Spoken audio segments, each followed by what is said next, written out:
but I didn't know what was Islam.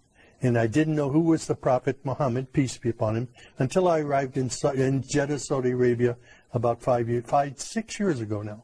Okay. So, I mean, what was your initial feeling that when you were told you were going to Saudi Arabia, which is known as a Muslim country with Islamic laws, how did you feel about that? Well, you know, I had some nervousness about it. And my friends at the U.S. Naval Academy in Annapolis, Maryland, they said, do you know what you're doing? You're putting yourself in harm's way.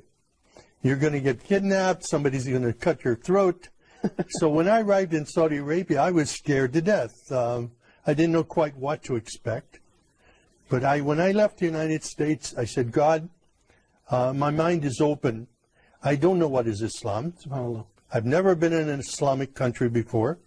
And I don't know about the Prophet Muhammad, peace be upon him, but show me what is truth and what is not truth. And looking, nothing happened. People were coming out of their houses when they saw me, inviting me into their homes for tea and coffee. SubhanAllah, the exact opposite. Incredible. This was not what I expected. Wow. I had been in countries all over the world. I studied in Taiwan, in Russia, and different places, but never in my life have I been in any country that respected me as much as an American and even as a Christian as Saudi Arabia. Wow. SubhanAllah, showing the manners of Islam even in our daily lives. Well, finally, I walked to the mosque and I knocked on the door and I said, my name is Sam.